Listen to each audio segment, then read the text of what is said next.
dokter sempat mention tentang anak nangis tantrum. Berarti sebenarnya tantrum itu kita sendiri sebagai orang tua yang membentuk karakter anak jadi tantruman ya dok ya? Jadi pada saat hamil belum repot ngurus anak, sudah bisa mulai belajar ya dok ya? Harus itu. Oke, penting. Berarti ini kampanyenya harus mulai ditambah kampanyenya untuk manfaatkan buku kias sebaik mungkin. Selamat datang di Podcast Dinkes.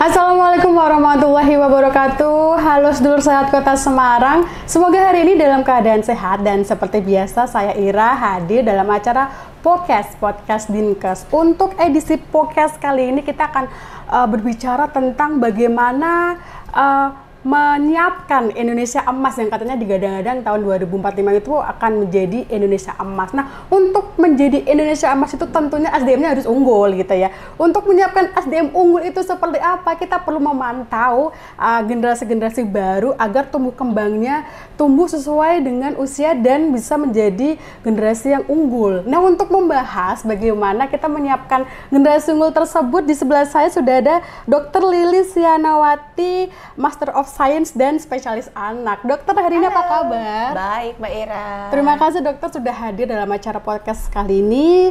Dokter, ini prakteknya ada di 3 tempat ya dokter ya? Ya, betul. Sedulur sehat Kota Semarang, nanti kalau ternyata cocok nih setelah podcast dengan kami, bisa silahkan untuk menemui dokter Lili, konsultasi dengan beliau di Primaya, di Rumah Sakit Columbia, dan tentunya di Klinik Hope ya, House of Peers. Itu di mana dokter kliniknya?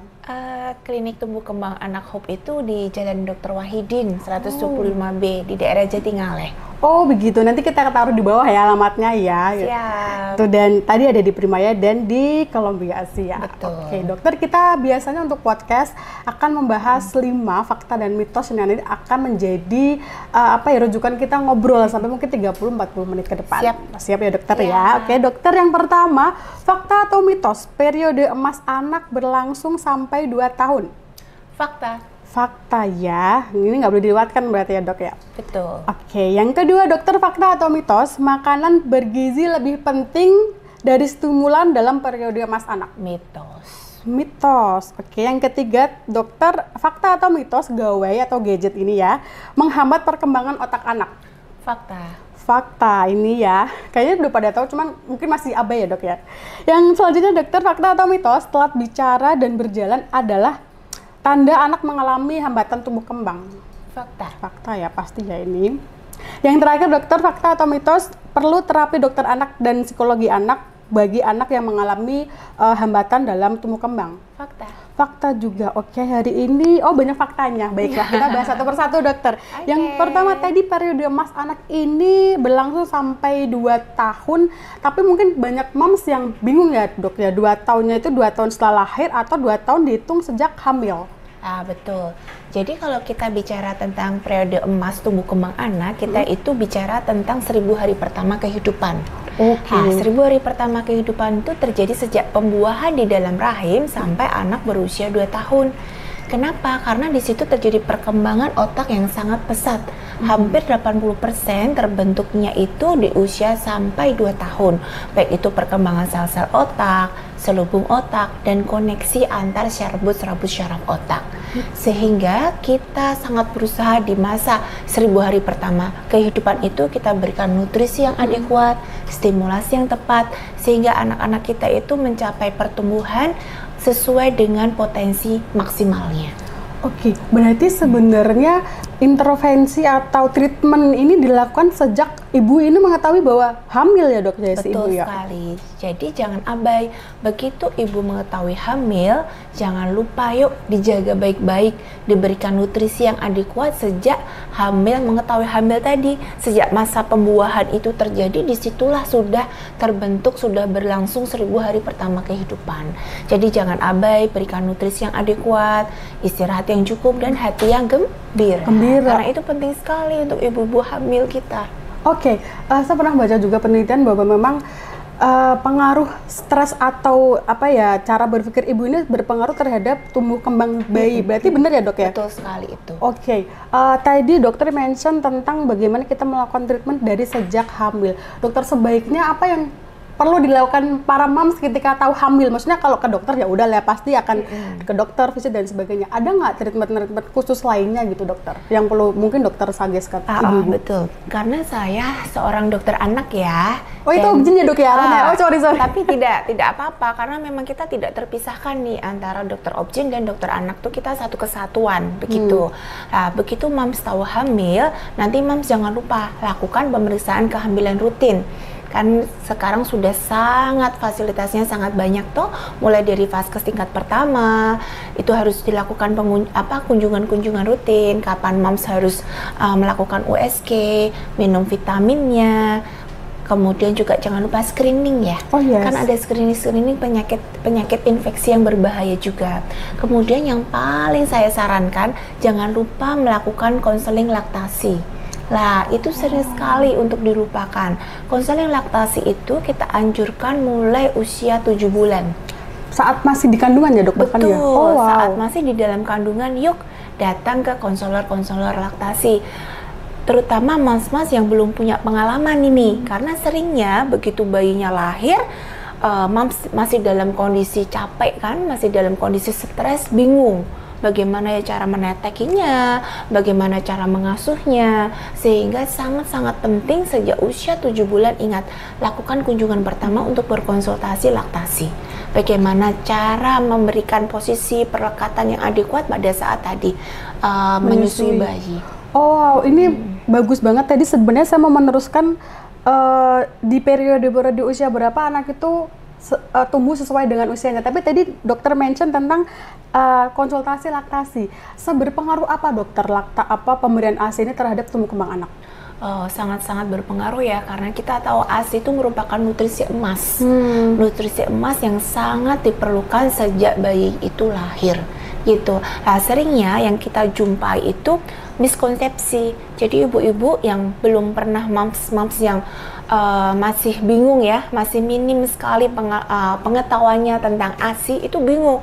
Pasti bilangnya begini, dok, nggak ada ASINya dok, produksi ASI belum keluar dok. Kemudian heboh kan, sehingga mulai masuklah itu susu formula gitu. Nah, begitu dapat susu formula, tidak belajar nih karena terlalu asik dengan susu formula, akhirnya bayi-bayi kita tidak mendapatkan ASI eksklusif. Padahal itu sayang sekali untuk dilewatkan. Jadi mulai sejak tadi ya, konseling laktasi sejak usia 7 bulan. Kemudian jangan lupa pada saat melahirkan, moms pilih yuk tempat-tempat rumah sakit sayang ibu dan anak. Jadi di rumah sakit itu diharapkan mereka memberikan pelayanannya itu benar-benar untuk menyusuinya benar-benar supportnya itu adekuat gitu.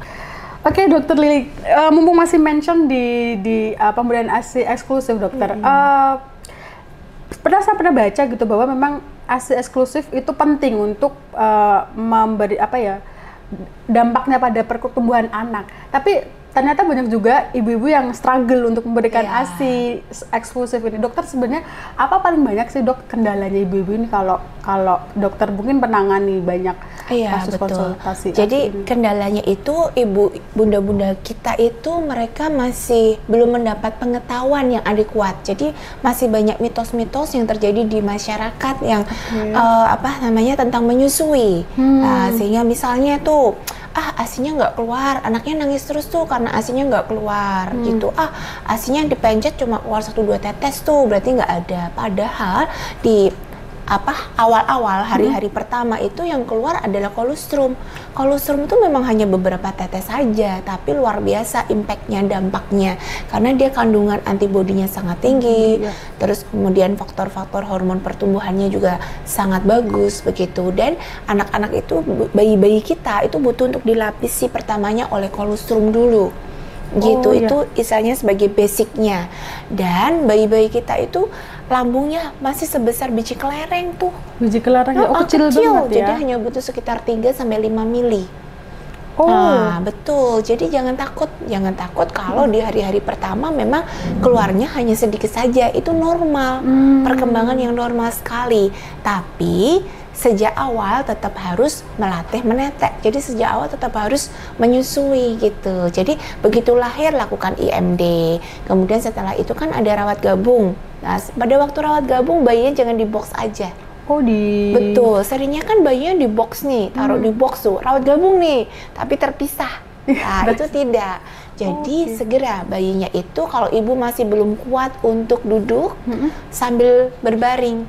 Jadi lakukan menyusui dengan lying, jadi dengan berbaring, tapi dengan posisi yang bagus. Jadi harus saling berhadapan-hadapan, segaris, kepala leher tubuhnya bayi. Jadi ada teknik-teknik tertentu. Kalau ibunya memang belum bisa untuk duduk, belum kuat, tapi itu harus sesegera mungkin sehingga bayi kita itu semuanya itu kan sebenarnya sudah refleks alami. Refleks mencari, rooting refleks, refleks menghisap. Itu semuanya tuh sebenarnya sudah naluri seorang bayi untuk menetek langsung. Kita itu hanya istilahnya mendekatkan saja, memposisikan saja. Bayi-bayi kita tuh sudah sangat pintar. Oh gitu, berarti pada saat menyusui itu gestur-gestur dan sebagainya juga maksudnya tidak perlu diatur atau bagaimana karena anak sudah punya. Tetap dengan tadi kita melakukan berbagai posisi. Posisinya tetap harus kita bantu supaya apa? Bayi itu melekatnya bagus. Karena butuh pelekatan yang posisi yang adekuat sehingga bayi kita melekat ke payudara ibunya. Karena kalau posisinya sembarangan, lah itu dia nggak bisa melekat dengan bagus. Jadi nggak nyaman. Kalau nggak bisa melekat dengan bagus, dia nggak bisa memerah payudara ibunya dengan bagus. Jadi tetap harus posisi. Posisi yang bagus itu adalah posisi yang saling berhadapan, ibu sama bayinya. Jadi kepala, leher, bahu itu harus lurus, kemudian seluruh tubuh bayi itu harus disangga dengan bagus juga. Gitu. Berarti memang kalau mau lebih detail untuk bagaimana konsultasi menyusui bisa menemui Dokter Lili langsung di Klinik Hope atau di dua rumah sakit Columbia dan di Primaya ya dok ya. Gitu. Kalau di sini kita nggak bisa mempraktekkan lor ya, nggak bisa. Tapi kalau langsung ketemu dengan Dokter Lili mungkin akan dipandu gitu ya dok ya. Iya. Dan mungkin lakukan tadi usia kehamilan 7 bulan. Dari sebelum lahir bahkan harus belajar untuk bagaimana menyusui ya dok ya. Jadi pada saat bayi lahir sudah siap ya dok ya? Ibunya sudah siap. Sudah siap untuk menyusui karena ternyata dari teman-teman saya juga dok banyak yang stres pada saat menyusui dan banyak banget problemnya ternyata. Salah satunya juga kurang sabar mungkin ya dok ya? Betul. Karena ya tadi mungkin dokter sudah mention. Karena kan semua itu kan proses adaptasi ya. Bayi waktu di dalam di dalam rahim itu kan dia mendapat semuanya dari plasenta. Begitu keluar bayi kita harus struggling dulu nih beradaptasi dengan lingkungan yang berbeda. Ya kan itu kan butuh penyesuaian kan. Sehingga kalau bayi kita menangis kuat, bayi kita istilahnya rewel itu jangan jangan dianggap ini bayi yang rewelan, bayi yang ASI-nya kurang, bayi yang lapar gitu. Jadi harus dicari dulu apa sih penyebabnya. Nah itu butuh proses pendampingan dulu sehingga yuk mulai dari hamil gitu bunda-bunda baca-baca dulu apa sih yang harus dilakukan, bagaimana sih menyusui, bagaimana sih perilaku bayi pada saat lahir gitu, penting sekali. Jadi pengetahuan ibu dan bapak ya di sini karena kadang-kadang itu kalau dari standar masyarakatnya dibebankan ke ibu, padahal ini juga dua-duanya harus berperan ya dok. Harus solid, tim yang solid. Ayah itu sangat penting sekali, bahkan ayah ASI, bahkan kita encourage ya, yuk selain IMD itu bisa juga lo dilanjutkan dengan tadi skin to skin kontak dengan ayahnya. Betul sekali, karena di situ tuh bonding yang terjadi luar biasa. Dan ibu-ibu kita itu butuh support yang kuat, karena ingat ASI itu pengeluaran akan semakin bagus kalau ada perasaan yang bahagia, betul, dan itu tuh peran ayah sangat penting gitu. Support sistemnya jadi harus juga ya dokter ya. Nggak cuma ayah tapi tadi mertua misalkan ya, ibunya kita. Betul. Jadi sangat penting sekali untuk mendukung keberhasilan ASI. Dokter masih di ASI nih ya, karena menarik. Dok, kalau pemberian ASI itu kan eksklusif memang 6 bulan, tapi ada yang sampai 2 tahun ya dokter ya, dan di 7 bulan itu boleh diberikan pendampingan ASI. Tapi saya baca juga ternyata tidak semua harus di 6 bulan. Ada beberapa yang bisa di 5 bulan. Apakah itu boleh, dokter? Betul. Jadi pada waktu kita memberikan ASI eksklusif ya, jangan lupa tadi melakukan monitoring pertumbuhan. Jadi berat badannya harus diukur, panjang badannya, lingkar kepala, dan semuanya itu nggak cuma mengukur, tapi harus diplotkan. Diplotkan kemana? Ke kurva pertumbuhan. Jadi bunda-bunda jangan lupa buka KIA. Buku pink ya? Buku pink itu penting sekali. Jadi ketika melakukan imunisasi di vaskes pertama, itu kan sudah diukur ya, diukur.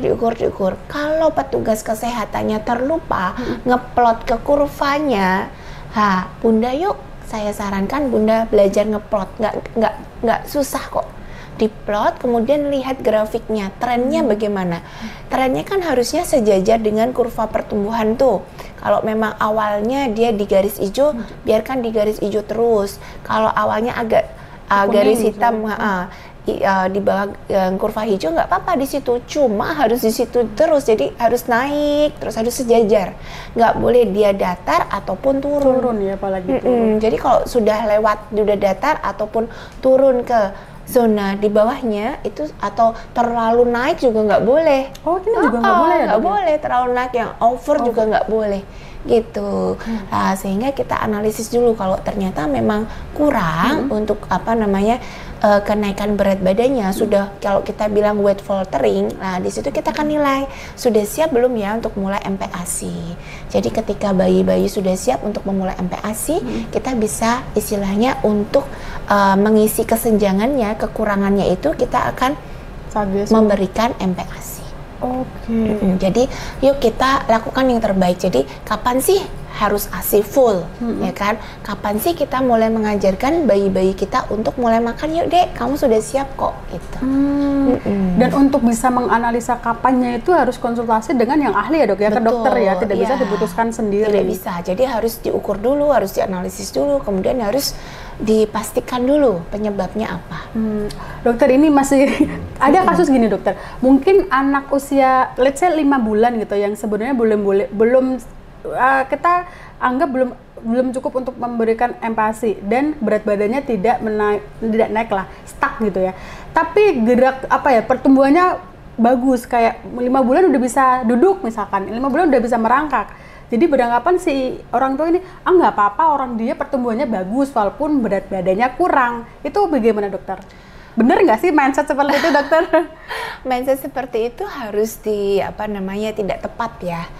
Betul, jadi kita tuh kan selalu bicara dua, pertumbuhan dan perkembangan. Kalau pertumbuhan itu bicara tentang bertambahnya ukuran fisik ya, tapi itu ada standarnya gitu, nggak bisa asal-asalan saja, nggak bisa asal tumbuh aja, pokoknya naik lah. Naiknya berapa itu bunda-bunda harus tahu targetnya berapa, karena yang kita kejar itu adalah perkembangan otak bayi kita. Jadi kalau kita kan nggak mungkin yang ngukur otak, volume otak kan nggak bisa. Jadi parameter kasarnya adalah dari kenaikan berat badan. Gampangannya 0 sampai 3 bulan itu 750 sampai 900 gram per bulan. Ya. Berat badannya atau kenaikannya, dok? Kenaikannya. Jadi kenaikannya gampangannya gitu, minimal 750 sampai 900 gram. Kemudian kalau usia 3 sampai 6 bulan mulai berkurang, yaitu 500 sampai 600 gram per bulannya. Seringnya growth faltering atau kenaikan berat badan tidak adekuat itu sudah mulai usia 3 bulan sampai 4 bulan. Kenapa? Ibunya udah siap bekerja, cutinya udah habis. Iya bener lagi ya, bener. Udah habis tuh. Jadi produksi ASI nggak termaintain dengan bagus. Pumpingnya, pengosongan payudaranya mulai molor. Yang biasanya 3 jam di lingkungan pekerjaan, kita juga dilema ya, masih jarang lingkungan pekerjaan yang mensupport ibu-ibu dengan ASI eksklusif. Pompanya lama nih, 4 jam, 5 jam, otomatis produksi kualitas ASI-nya turun. Banyakan yang dapat ASI awal atau folic yang kandungan lemaknya kurang.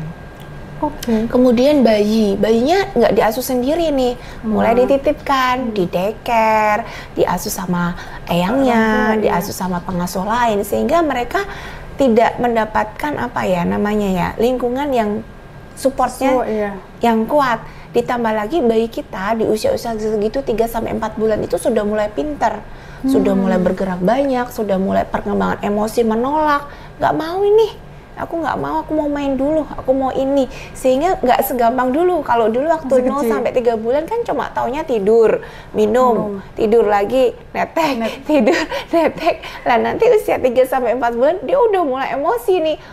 Apa sih rasanya nggak enak, nggak mau, aku mau main dulu, aku mau guling-guling dulu, aku belum mau nih. Terus dia gampang terdistraksi bayi-bayi kita. Lihat sedikit udah lepas, ini sedikit udah gerak lagi, ya itulah. Berbagai faktor-faktor itu yang menyebabkan kenaikan berat badannya tidak adekuat. Di usia 3-4 bulan sampai 4 bulan itu sangat-sangat hati-hati. Nah, sehingga tadi kita harus nilai nih, ini masih bisa nggak ya dengan hanya ASI saja, atau dia butuh untuk pemberian nutrisi yang lain.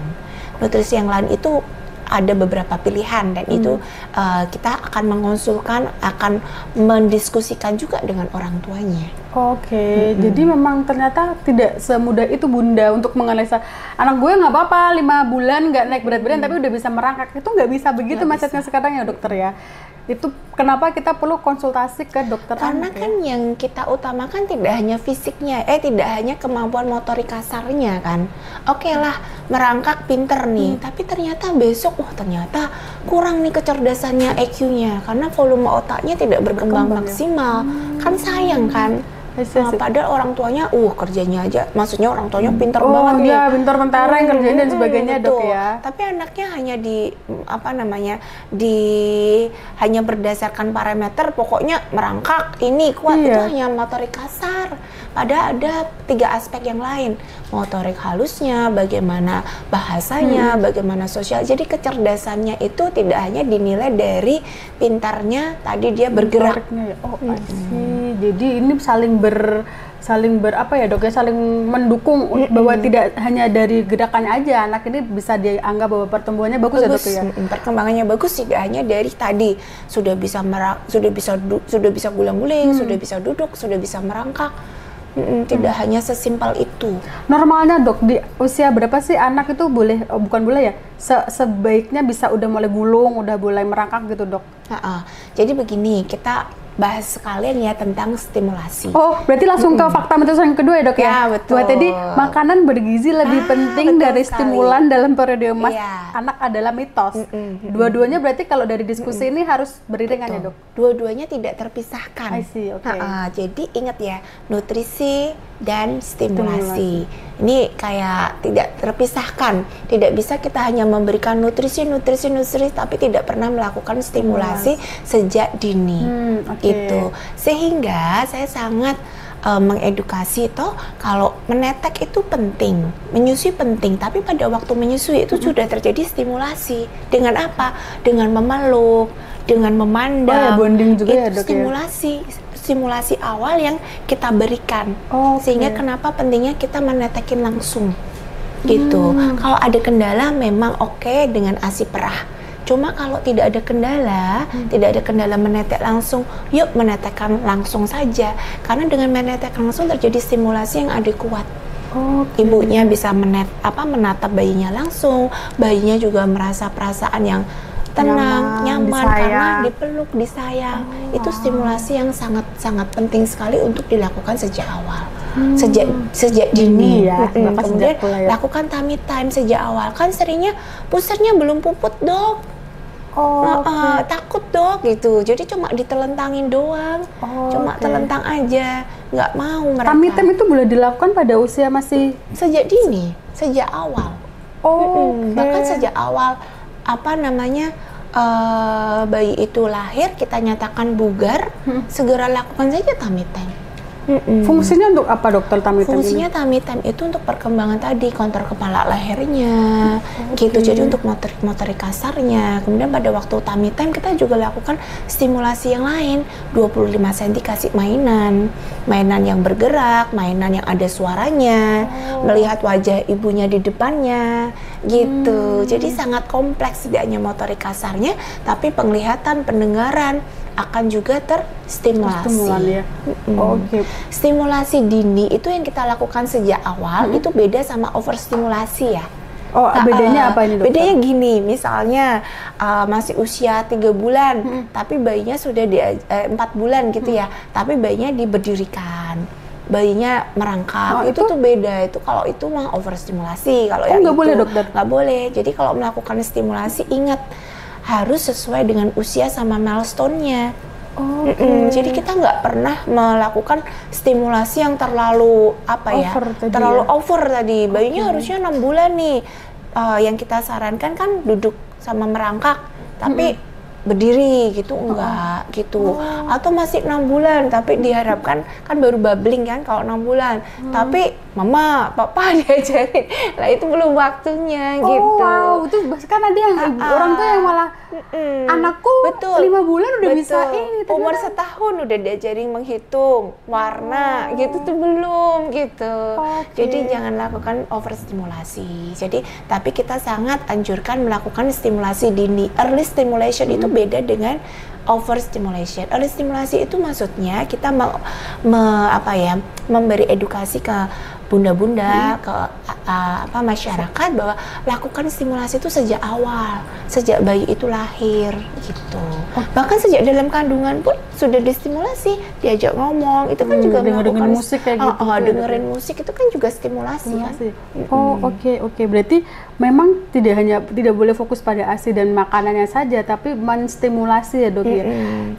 Memberikan kegiatan-kegiatan yang dilakukan untuk tadi meningkatkan perkembangan kecerdasan anak kita. Yang dokter sarankan untuk bagaimana orang tua bisa memberikan stimulasi ke anak sesuai dengan usianya apa dok? Nah itu kalau seperti itu perlu pengetahuan, harus mengerti ayah bunda itu tentang milestone anak. Oke, milestone-nya bisa dilihat di mana sih dok? Di buku KIA. Buku KIA tuh udah guidance terbaik kayaknya emang Lur ya. Terbaik di situ sudah ada semua baik itu pertumbuhan maupun perkembangan. Pertumbuhan itu tadi yang saya singgung bicara tentang bertambahnya ukuran fisik. Perkembangan itu sangat penting juga. Kalau perkembangan bicara tentang bertambahnya struktur dan fungsi tubuh menjadi lebih kompleks. Di mana anak yang belum hanya bisa tidur, tengkurap, dia sudah mulai tadi gulang-guling, rolling, kemudian mulai duduk, kemudian mulai merangkak, habis merangkak berdiri, berjalan. Jadi itu bicara tentang perkembangan motorik kasar.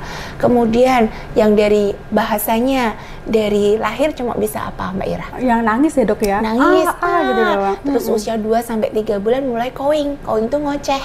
A, E, O, lah A, 2-3 bulan. Itu 2-3 bulan. Kemudian setelah itu mulai dia babbling. Mama, papa, baba, 9-6 bulan itu sudah mulai menoleh kalau namanya dipanggil. Kemudian sudah mulai mengerti siapa ayahnya, bundanya, pengasuh utamanya siapa, sudah mulai mengenal orang asing. Jadi nggak apa-apa kalau 6 bulan dia nangis kalau ketemu sama orang asing, itu perkembangan yang normal. Kemudian 9-12 bulan sudah mulai mama, papa, sudah mulai bisa menunjuk gitu. Sudah mulai tahu kalau dilarang gitu. Jadi lakukan mengetahui dulu tuh milestone-nya sehingga bisa melakukan stimulasi yang tepat. Di buku KIA aku belum pernah baca ya dok, karena nggak punya. Iya, di buku KIA ada juga nggak? Ada semua, bahwa checklistnya ada, jadi red flag-nya ada. Jadi nanti ayah bunda tinggal centang aja sudah bisa apa. Jadi mereka urut, jadi 0-3, 3-6, 6-9, 9-12, 12-18, 18-24, 2-3 tahun, kemudian 3-5 tahun. Centang, tuk. Kemudian di situ ada melakukan stimulasinya apa aja. Ini itu yang saya mau tanyakan, stimulasi apa saja yang perlu dilakukan di usia-usia itu ya? Sesuai usianya. Ada semua di buku Pink ya? Ada semuanya di buku Pink. Jadi buku Pink itu, buku KIA itu jangan hanya dibuka sebulan sekali. Pada saat imunisasi atau pada saat posyandu ya dok? Sebulan sekali aja bukanya hanya pada nempelin ngisi stiker di imunisasinya aja. Tapi nggak dibuka di kurva pertumbuhannya, nggak dibuka di perkembangannya gitu. Jadi sudah ada semuanya di situ di buku KIA. Dok, pertanyaannya gini, kalau ternyata si bayi ini sudah over stimulan, kan nggak mungkin kita balikin lagi kan dok? Itu sebagai orang tua harus kemudian ternyata gue salah dengan mendidik anakku gitu yang 5 bulan udah bisa duduk kok bangga, padahal sebenarnya itu terlalu overstimulan. Itu harus bagaimana dokter? Ya tidak apa-apa, kita tetap istilahnya nanti akan melakukan tadi. Jadi otak bayi itu kan masih sangat bisa dibentuk sampai usia 2 tahun. Sehingga kenapa kok itu disebut periode kritis? Sehingga kalau terjadi masalah terjadi keterlambatan, itu kita masih bisa kejar. Jadi ya tidak ada masalah sih. Tapi ya itu tadi kita harus mengerti, kalau ini belum waktunya. Ini sudah waktunya tapi ternyata anakku belum bisa. Gitu. Ini ternyata kurang nih stimulasinya di sini. Gitu. Jadi ya kita harus mengerti dan jangan khawatir, tidak pernah ada kata terlambat. Berarti memang ya sesuai aja gitu ya dok ya? Ya, kita tidak memberikannya itu harus sesuai usia sama sesuai milestone-nya. Sesuai milestone-nya, kita mungkin bisa ke fakta dan mitos selanjutnya, tapi saya nggak tahu dok, apakah perlu dibahas di part ini ya? Pada saat 1000 hari pertama 2 tahun itu kan memang masa otak berkembang dengan baiknya. Kita mengajarkan stimulasi dan sebagainya. Apakah juga di usia itu kita perlu mengajarkan hal lain, misalkan budi pekerti nggak perlu membentuk kebiasaan anak gitu loh dokter. Sekali, itu sangat-sangat penting. Jadi kalau kita bicara tentang kecerdasan, itu yang kita sebagai di masyarakat itu kan yang dipikir hanya performa akademik, hanya IQ-nya, padahal ada yang namanya perilaku. Itu boleh diajarkan pada usia itu? Harus diajarkan sejak awal. Gitu, harus diajarkan sejak awal, itu sangat penting. Jadi bagaimana kita mengajarkan perilaku yang baik. Nah, itu sejak awal kok, sejak anak misalnya usia 7 bulan sudah bisa. Jadi 6 sampai 9. Jadi gini, saya seringnya tuh melihat gini, kalau anaknya nangis itu semuanya heboh. Iya, semuanya pada ngerumpun gitu. Terus habis itu langsung digendong, langsung jadi over gitu loh. Iya, benar. Jadi reaksinya terlalu berlebihan dari lingkungan sekitarnya. Lah, itu akan membentuk karakter anak juga. Jadi anaknya akan lebih gampang tantrum. Anaknya kalau minta apa, ya pokoknya diturutin. Jadi asal aku nangis, wah gitu, aku sudah mendapatkan kemauanku. Lah itu ternyata kebiasaan-kebiasaan yang seperti itu akan berpengaruh ke perilaku anak kita. Pada saat nanti tumbuh ya? Iya, jadi bagaimana kita tuh harus bereaksi terhadap anak-anak kita gitu. Karena kan kita tahu perkembangan emosi itu sudah terbentuk sejak usia 2 sampai 3 bulan. Sejak itu kita harus ngerti, kalau anak kita menangis, kita menenangkannya, kita tenang dulu nih. Seringnya ayah bunda terus sekitarnya itu panik duluan kalau sudah bayi menangis, dia juga reaksinya berlebihan juga. Jadi kitanya menenangkan emosi dulu, pengasuhnya. Habis itu baru kita dengan itu kita bisa menenangkan emosi anak kita. Gitu. Dan emosi sama perilaku itu kan sangat berkaitan erat ya. Gitu. Jadi perilaku yang baik itu sudah harus diajarkan sejak dini.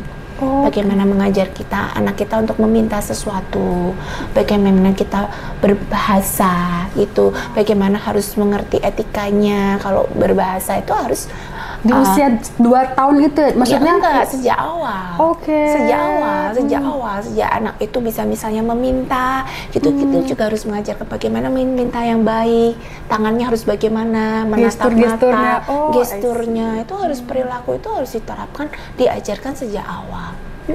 Berarti tadi dokter sempat mention tentang anak nangis tantrum, berarti sebenarnya tantrum itu kita sendiri sebagai orang tua yang membentuk karakter anak jadi tantruman ya dok ya? Bisa. Ya, jadi ketika anak itu tantrum, kita apalagi kalau anak sudah bisa kita ajarkan mengenal regulasi emosi, yaitu di usia 1 tahun ke atas, ya kita harus mulai. Adik kenapa? Adik takut ya? Adik sedang marah ya? Terus biarkan anak itu meluapkan emosinya dulu. Biarkan ketika mereka nangis, biarkan dulu meluapkan emosi dulu. Tapi kita memvalidasi, kita menanyakan. Adik marah, adik takut. Jadi biar mereka mengenal, ternyata itu takut itu seperti ini. Iya, aku sedang takut gitu. Aku sedang marah nih, gitu. Yuk, tenang dulu. Terus kita ajarkan ada sih beberapa teknik. Misalnya kita minta anak kita mengambil nafas. Gitu, kita ajak anak kita menghitung mundur, gitu. Bisa sih ada beberapa regulasi emosi untuk mengenalkan, untuk menenangkan. Menenangkan ini ya. Berarti kita sudah bisa mengenalkan emosi kepada anak itu di usia berapa dok? Kalau emosi anak itu biasanya 1-2 tahun, itu 2 tahun ke atas itu mereka sudah ngerti banget tuh. Jadi kalau biasanya kalau sama saya tuh setahun itu kalau udah vaksin udah mulailah, wah begitu masuk ruang praktek sudah heboh, sudah nangis, dokter udah takut. Nah itu hal yang wajar, makanya saya selalu beri edukasi ke orang tua, tidak apa-apa, semua ada fasenya, ada masanya. Tapi di mana itu kita harus menemani anak-anak kita untuk menghadapi fase-fase tersebut. Sehingga nggak dibikin semakin heboh. Iya, kadang orang tua panik kan, Dok. Iya, terus ditambahin lagi. Nanti disuntik loh kalau nggak dulu. Iya lagi, kalau nakal ada jangan nakal, nanti kalau nakal disuntik dokter, makin takut ke dokter ya. Lah, gitu. Jadi semacam itu. Makanya emosi itu sangat penting, perilaku anak itu sangat penting. Jadi kecerdasan itu tidak hanya dari akademik, tidak hanya dari IQ, tetapi juga ada kecerdasan berperilaku. Kecerdasan meregulasi emosi, bahkan itu sangat penting. Tidak ada orang yang cerdas, IQ-nya tinggi bisa sukses hanya dengan berdasarkan IQ. Iya. Ya kan? Mungkin kita yang sudah lebih ini kita ngerti, oh ternyata butuh tuh perilaku yang baik, emosi yang terkontrol, sehingga anak-anak kita itu bisa besok mencapai generasi emas. Emas tadi ya, dimention di awal. Target kita memang generasi emas, dimulai dari 1000 hari pertama kehidupan. Targetnya adalah untuk kita menciptakan generasi-generasi emas yang luar biasa. Iya, dan untuk menciptakan itu against moms ya, tidak hanya fokus pada pemberian makanan yang bergizi saja, tapi stimulasi juga. Dan stimulasi ini kita bisa, kalau nggak mau baca deh, misalkan males baca, datanglah ke dokter spesialis anak. Yang paling simpel buka KIA. Nah kan, masalahnya rata-rata minat baca masyarakat kita masih rendah, surveinya bahkan 60-70% doang kan, Dok. Makanya kalau males baca silakan datang ke dokter anak, nanti akan dipandu sama dokter anak gitu ya. Betul, cuma ya itu sayang sekali tuh buku KIA. Seringnya dibuka pada saat mau imunisasi doang, kalau nggak pada saat posyandu ya, Dok. Padahal di situ tuh bener-bener informasinya itu luar biasa. Kalau saya itu coba habis ini saya mau buka-buka lihat buku KIA coba. Sudah ada edisi yang terbaru juga loh. Oh iya, kemarin kan baru launching yang terbaru ya, Dok ya. Pinknya yang lebih luar biasa. Ada bapaknya isinya juga gambarnya.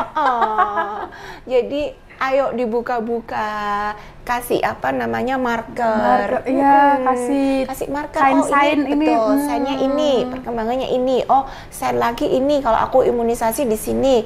Terus yang kurva pertumbuhannya ini. Jadi minimal ada 3. Oke. Buku KIA ini bisa didapat pada saat hamil kan, Dok? Iya. Berarti pada saat hamil belum repot ngurus anak, sudah bisa mulai belajar ya, Dok ya? Harus itu. Oke, penting. Berarti ini kampanyenya harus mulai ditambah kampanyenya untuk manfaatkan buku KIA sebaik mungkin gitu ya, Dok ya, mungkin ya. Betul sekali, ya. Oke, Dokter, kita ini nggak selasa-selasa ya, banyak banget yang dibahas, tapi seru, Dokter. Kita ke fakta dan mitos yang ketiga, gawe itu ternyata menghambat pertumbuhan otak anak, dan sebenarnya memang kalau dari literasi juga ngomong begitu. Cuman sekarang gini, Dokter, kita hidup di era digital, semuanya pakai digital dan nggak mungkin dilepaskan dari itu. Betul. Tapi pertanyaannya adalah, mulai usia berapa sih anak boleh mengenal atau melihat layar? Betul. Jadi rekomendasi dari Ikatan Dokter Anak Indonesia itu kita merekomendasikan anak 0 sampai 2 tahun tidak kita perkenalkan dulu terhadap 2 tahun ya, Dok ya? Terhadap screen time. Gitu ya. Tuh.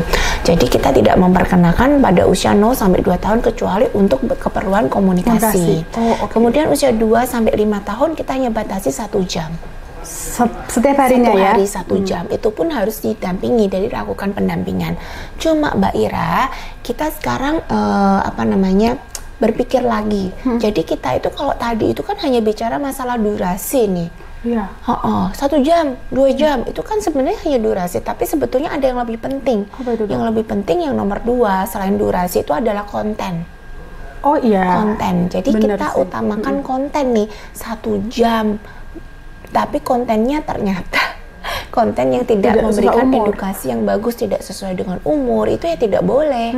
Gitu. Kemudian yang nomor 3 adalah interaksi. Jadi itu juga penting. Bagaimana pada saat anak itu melihat dawai, ada yang mendampingi. terjadi interaksi. Misalnya kita tahu anak ini ternyata suka lo masak nih, hobinya ternyata masak nih anakku. Ya udah, Dek, yuk Dek kita lihat ini nih, ini ada video masak yang bagus loh Dek, gitu. Ayo Mama temenin yuk, gitu. Ya nggak apa-apa, nggak ada masalah. Kita lihat konten yang bermanfaat, kemudian juga terjadi komunikasi, terjadi bonding dengan orang tuanya, gitu. Jadi itu harus dipandang di dua sisi. Gitu. Cuma ya memang kita kalau usia 0 sampai 2 tahun kita strict dulu. Bener-bener sama sekali ya Dok ya? Karena mereka nggak ngerti. Mereka kan nggak ngerti kan apa itu. Dan mungkin setelah usia 2 tahun mereka baru mengerti kecerdasannya, maksudnya kecerdasan di dalam bidang-bidang yang lain sudah mulai mengerti.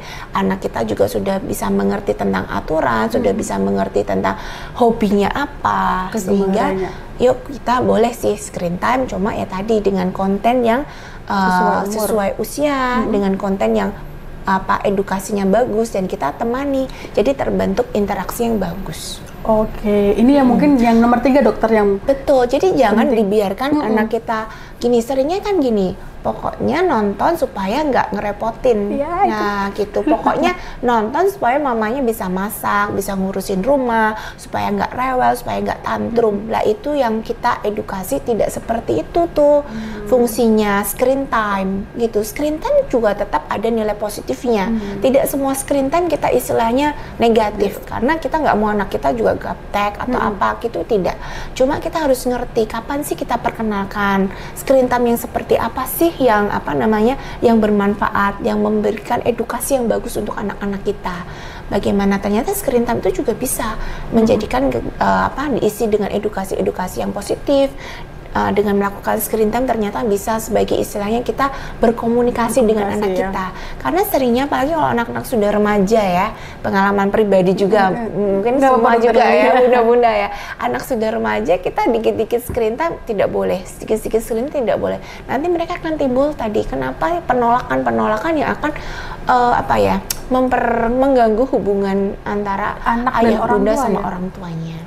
Gitu. Jadi nggak apa-apa asal kita beri temanin lah, gitu. Ya, ini sih yang penting dokter tadi. Dan kita pastikan maksudnya screen time-nya itu betul, tepat. Tidak asal diberi biar betul, karena ada screen time yang seperti tayangan-tayangan yang kartun tapi ternyata itu kekerasan tuh banyak sekali, memukul, melempar, jahil, mungkin lucu tapi sebenarnya itu jadi ditiru anak ya dok. Jadi seperti itu, jadi sangat-sangat penting sekali kita pastikan kontennya tepat dan kita lakukan tadi pendampingan. Oke, begitu ya Mams. Jadi boleh tapi bukan sebaiknya, seharusnya ya, betul. Di atas 2 tahun dan didampingi dengan konten yang edukatif, betul gitu ya Mams ya. Dan aku pernah baca juga dok, ternyata banyak anak yang delay speech karena gadget ini. Ya betul sekali, karena ya tadi memberikannya itu di bawah usia 2 tahun, dimana kita tahu sekali perkembangan bahasa itu tadi Mbak Ira, krusial sekali itu, jangan diganggu dulu, dia harus berkomunikasi 2 arah dulu. Lah mulai usia berapa tadi? Seringnya mulai usia apa sih yang anak-anak mulai aktif, mulai rewel-rewelan mulai usia berapa? Berapa ya? Mulai usia 1 tahun iya, kan, biasanya mereka karena sudah mulai bisa jalan, bisa ini kemana-mana kan, lah supaya nggak ngerepotin tadi, taruh aja duduk, tontonin TV, tontonin kasih tab dan sebagainya. Padahal di usia itu sangat penting untuk perkembangan kosakatanya, bahasanya. Di saat itu ketika ada screen time itu masuk, anak-anak kita nggak bisa, cuma bisanya tadi nunjuk, babbling pun kadang belum keluar tuh kalau anak banyakan gadget. Jadi cuma bisa babbling aja biasanya, tapi nggak ada kata-kata yang berarti, itu nggak ada. Tapi orang tua tenang, karena apa? Disuruh bisa. Iya. Mengerti kita ajak ngomong, tapi dia tidak bisa merespon dengan tidak bisa ekspresifnya belum keluar, tapi nggak tahu ini dok. Tapi kalau disuruh-suruh pinter dok, udah tahu semuanya. Tapi nggak bisa untuk mengekspresikan karena tadi terlalu banyak screen time-nya. Itu yang paling sering sih kasus-kasus yang kami temuin. Ini jadi melanjutkan ke fakta dan mitos yang ketiga, dokter, bahwa telat bicara dan berjalan itu adalah tanda bahwa anak ini tidak mengalami pertumbuhan yang optimal ya dok ya? Ya, jadi stimulasi bahasanya kurang. Jadi di saat-saat usia tadi 12 bulan itu kita mulai ajarkan anak kita itu bermain peran pretend play yang kita sarankan. Oh, 12 Ayo bulan. dek, kita main pura-pura yuk, pura-pura jadi dokter, pura-pura jadi polisi, pura-pura jadi koki, gitu. Jadi dengan bermain pura-pura itu akan banyak sekali namanya bahasa yang bisa referensi bahasa anak ya untuk digunakan. Oh iya, oke. gitu. Apa sih dok betul. red flag yang Jadi harus ada kita red tahu? flag perkembangan bahasa ya. Nah, benar. Yang mungkin bunda-bunda perlu tahu ya. Di usia 0 sampai 3 bulan itu bayi kita itu memang hanya bisa menangis ya.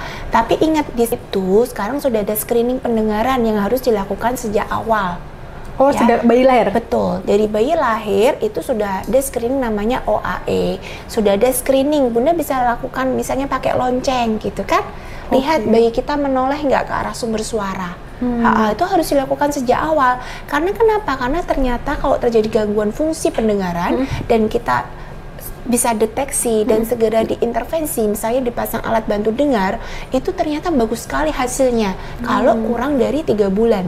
Kurang dari 3 bulan. Betul ya. Jadi 0 sampai 3 bulan itu harus dilakukan tadi screening pendengaran awal. Pakai lonceng. Lihat ngarah nggak, nyari nggak ke sumber suara, ada benda jatuh, bayinya kaget nggak, nyari nggak ke sumber suaranya, itu penting sekali. Kemudian dilihat mulai timbul cawing itu ngoceh-ngoceh tadi. Kemudian 3 sampai 6 bulan dia mulai timbul tuh mama, papa, dada, tata gitu. Kemudian dilihat lagi ekspresi wajah. Nah, bayi kita itu ada nggak sih ekspresi wajahnya? Kalau diajak senyum, dia balas senyum kita. Jadi itu penting sekali untuk interaksi sosial terjadi. Kalau nggak ada interaksi sosial, kita harus lihat, waduh jangan-jangan ada gejala ke autis. Jadi autisme sudah bisa dimulai sejak awal. Jadi seringlah melakukan tadi kontak mata dengan bayi-bayi. Usia 2 sampai 3 bulan itu saya sering sekali kalau datang vaksin ke saya ajak bicara. Oh, ternyata sudah ada nih. Waktu kita ajak senyum, dia sudah bisa membalas senyum kita. Itu sangat-sangat respon yang penting sekali, sangat penting sekali. Gitu. Kemudian 3 sampai 6 bulan tadi ya mulai ada ekspresi wajah, mulai ada interaksinya. Kemudian dia mulai timbul babbling, mama, papa. 6 sampai 9 bulan itu harus sudah mulai menoleh. Kalau namanya dipanggil. Oh ya, 6 sampai 9 bulan. Dek, panggil namanya langsung boleh. Kemudian tadi dia sudah mulai babblingnya juga sudah lebih kompleks, lebih banyak. Kemudian 9 sampai 12 bulan bayi kita mulai menunjuk. Itu penting juga untuk perkembangan bahasanya. Ternyata penting menunjuk karena ini juga tanda autis. Anak autis tidak pointing, tidak menunjuk. Kemudian 9 sampai 12 bulan dia sudah mulai mama, papa meskipun non spesifik. Gitu. Kemudian usia 12 sampai 18 bulan itu yang kita harapkan dari red flag-nya dia mulai tadi mengikuti satu perintah sederhana. Betul. Buang sampah, udah harus bisa ya dok ya? Seneng banget itu kalau disuruh. Kalau anaknya normal loh ya, buang sampah. Lalu dek bantuin mama ambil ini, gitu bisa. Kemudian dia mulai ada kata yang diucapkan. Kata yang diucapkan minimal di usia 15 bulan itu 6 kata. 6 kata? 6 kata ekspresif yang bisa kita mengerti. Gitu. Misalkan bahagia, kalau ya mama, papa, mbak, susu gitu, yang sederhana aja kalau ngajarinya, jangan yang susah-susah, yang sehari-hari. Jadi kita selalu mengajarkan bahasa fungsional, ya bunda. Bahasa fungsional dulu tuh yang kita ajarkan anak-anak kita. Susu, makan, mimi. Jadi nggak apa-apa pakai bahasa ibu dulu aja. Tapi bahasa-bahasa yang fungsional, yang sehari-hari dulu. Jangan ngajarin tadi 1, 2, 3. Belum waktunya. Betul. Jadi bahasa-bahasa fungsional dulu ya. Itu. Jadi minimal tadi 1 perintah sederhana sama 3 sampai 6 kata. Sudah itu di usia 12 sampai 18 bulan. Tapi yang sebenarnya yang kita harapkan itu 5 sampai 50 kata. Tadi kan red flag tuh yang harusnya waspadai kalau belum ada 6 kata. Tapi yang kita harapkan anak-anak di usia 12 sampai 18 bulan itu sudah bisa 5 sampai 50 kata. yang diharapkan gitu. Kemudian 18 sampai 24 bulan tuh mulai ledakan bahasanya luar biasa. Betul, banyak sekali. Sudah bisa membentuk berbahasanya lebih kompleks lagi, sudah bisa membentuk kalimat sekitar satu kalimat isinya 2 kata gitu. Kemudian 2 sampai 3 tahun lebih kompleks lagi, anak sudah mulai bercerita, sudah mulai satu kalimatnya sampai 3 kata gitu. Kemudian sudah mulai bisa menyanyi dan sebagainya. Itu 2 sampai 3 tahun. Kemudian 3 sampai 6 tahun lebih kompleks lagi, sudah bisa bercerita. Dan kalau kita tanya misalnya, Adik tadi misalnya kita bercerita tentang gajah tuh, kita sudah mulai bisa bertanya, berarti namanya gajahnya siapa ya, Dek? Jadi mereka sudah bisa tadi menangkap isi cerita, dan ketika kita bertanya mereka sudah mulai gitu. Kemudian sudah mulai kita ajarkan tentang warna, angka tuh di usia 3 tahun ke atas. Ya. Makanya itu udah mulai masuk ke usia PAUD ya, Dok? Ya, betul.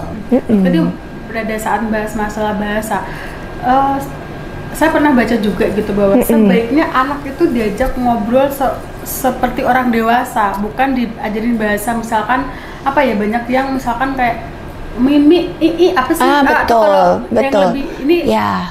Kita tidak mengikuti bahasa anak, nggak mengikuti bahasa bayi, karena kan seringnya bayi itu di usia tadi 12 sampai 18 bulan dia akan menirukan. Jadi kalau kita ngajarinnya salah, ngajarinnya ya, dia menirukannya seperti itu. Ini terjadi pada saat ada kasus, mohon maaf ya, mungkin ini agak sensitif, pelecehan seksual pada anak, dokter. Pada saat mungkin anak tidak diajarkan anatomi tubuh yang baik, misalkan area apa sih sensitifnya, sama orang tua diajarkan dengan bahasa lain, bukan yang sebenarnya. Pada saat itu terjadi yang tidak diinginkan, anak tidak bisa menjelaskan bahwa itu adalah yang tidak boleh dipegang atau tidak. Itu ternyata berpengaruh sampai sejauh itu ya, Dok ya? Iya, tapi nanti kalau untuk kita ngajarin tentang seperti anatomi itu butuh anatomi tubuh itu 3 tahun ke atas. Nantilah belum waktunya juga kita untuk memberikan edukasi yang sampai sejauh itu belum waktunya. 3 tahun kan belum mengerti mereka, makanya kan kita harus memastikan anak kita tuh di dalam lingkungan yang aman gitu, karena mereka memang belum saatnya, belum mengerti gitu. Jadi kita tadi berikan pengertiannya ya sesuai dengan milestone-nya. Itu ada di buku Pink. Iya, ada dokter, di buku Pink. Ini berarti yang terakhir, dokter, tentang tadi sudah dijelaskan di usia berapa anak harus bisa apa dan sebagainya, termasuk mungkin menstimulasinya ya, Dok ya. Nah, ini misalkan terjadi keterlambatan tumbuh kembang gitu. Anak ini harus, tadi katanya fakta bahwa kita harus mendatangi dokter spesialis anak dan juga psikolog anak gitu kan. Iya. Kalau ini dilakukan pada saat memang ini kayaknya udah red flag deh, langsung datang ke... Betul. Jadi tadi kita harus tahu red flagnya. Red flag perkembangan motorik harus tahu. Mulai usia berapa sih? Jadi kalau motorik kasar itu gampangannya 0 sampai 3 bulan itu kan dia cuma bisa miring kanan, miring kiri, ya kan? 3 sampai 6 bulan dia sudah mulai miring kanan, miring kirinya, telentang tengkurapnya lebih cepat. Kemudian betul duduk di sangga. 6 sampai 9 bulan merangkak, duduk mandiri. 9 sampai 12 bulan mulai berdiri pegangan, berdiri sendiri beberapa detik. 12 sampai 18 bulan dia mulai berjalan, rambatan dulu, kemudian berjalan sendiri. Lah di saat ayah bunda mengenali ini sudah ada keterlambatan, harus langsung, jadi tidak boleh ditunda gitu. Itu motorik kasar. Yang bahasa tadi seperti yang sudah saya sampaikan. Terus yang paling penting jangan lupa kita juga harus mengenali perilaku emosi anak, itu yang sering terlupakan. Jadi perilaku emosi anak itu juga sangat penting. Jadi kalau kita sudah melihat anak kita kok nggak ada kontak matanya ya, kalau diajak ngomong kok asik sendiri ya, lah itu sudah sejak awal. Bahkan di tanda-tanda autisme itu kan sudah sejak awal, kurang dari 9 bulan kalau bisa sudah terdeteksi. Jadi ketika anak itu tidak ada kontak mata, tidak bisa menunjuk, sibuk dengan dunianya sendiri, itu kita harus segera lakukan intervensi. Gitu. Untuk jadi anak autis ya, Dok ya? Iya, anak autis itu sudah harus dikenali sejak dini. Jadi kurang dari 9 bulan itu diharapkan sudah terdeteksi, sehingga kita bisa melakukan intervensinya lebih awal, diharapkan outcome-nya jauh lebih baik. Iya. Dok, berarti kalau kita mengenali gejala itu kok agak tidak biasa gitu ya. Aku nggak bisa diajak interaksi keluarga dan sebagainya, langsung ke dokter anak aja ya dok ya? Betul, jadi sangatlah penting untuk kita itu melakukan deteksi awal, deteksi dini. Karena dengan melakukan deteksi dini yang kita harapkan itu kita akan melakukan intervensi. Intervensi lebih awal yang kita harapkan tadi anak-anak kita yang berkebutuhan. Misalnya ternyata mereka itu berkebutuhan khusus, mereka tetap akan tumbuh sesuai dengan potensi maksimalnya. Itu yang kita harapkan gitu. Harus kedua-duanya dokter spesialis anak aja atau dua-duanya? Karena kita itu terpadu sih, dokter. Nggak cuma dokter spesialis anak, psikolog anak, kita juga kerjasama dengan terapis-terapis, kerjasama dengan orang tua. Jadi itu tidak terkotak-kotak. Tapi yang kita harapkan itu kita tim yang solid gitu, tim yang bersatu. Karena itu sangat penting sekali. Karena kan yang nanti di rumah kan orang tua gitu. Benar. Dan tidak bisa dipisahkan satu-satu iya, ya, betul. Ya. Harus bergotong royong, harus bekerja sama. Bersinergi. Baik dokter, kita sudah jauh banget ini ngomongnya dan ternyata udah lebih 1 jam ya. Terus tadi komprehensif banget menjelaskan bagaimana kita mempersiapkannya, bahkan melihat perkembangannya, bahkan treatmentnya seperti apa dokter. Sebelum kita tutup podcastnya dokter, ada penekanan-penekanan khusus untuk disampaikan kepada para moms sebelum Kota Semarang? Ya, moms and dad kesayangan, jadi 1000 hari pertama kehidupan itu merupakan periode kritis di mana terjadi perkembangan otak yang sangat pesat. Yuk kita lakukan nutrisi, pemberian nutrisi yang adekuat yaitu melalui ASI eksklusif, kemudian pemberian MPASI yang lengkap dan seimbang, kemudian jangan lupa melakukan stimulasi yang tepat juga sesuai dengan usia dan milestone-nya, sehingga kita harapkan anak-anak kita itu akan mencapai pertumbuhan perkembangan itu sesuai dengan potensi emasnya. Oke, demi generasi emas Indonesia kita. Baik dokter Lily, terima kasih hari ini podcastnya. Sama-sama, iya. Sangat mendaging gitu ya kalau orang bilang gitu. Tadi sudah di-mention bahwa memang kita perlu mempersiapkan itu dari 1000 hari pertama agar anak kita tumbuh menjadi anak yang unggul untuk mendukung program Indonesia Emas. Ya, tidak hanya kecerdasannya, tapi ingat perilakunya juga harus dibentuk sejak perilaku dan budi pekerti. Betul. Baik dokter Lily, terima kasih hari ini untuk sharing ilmunya dokter. Semoga kita bisa bertemu lagi di episode selanjutnya untuk membahas yang lebih yang lainnya lagi gitu ya dokter ya. Saya Ira Sustiana, terima kasih dokter sudah bergabung hari ini. Sampai jumpa lagi. Bye bye.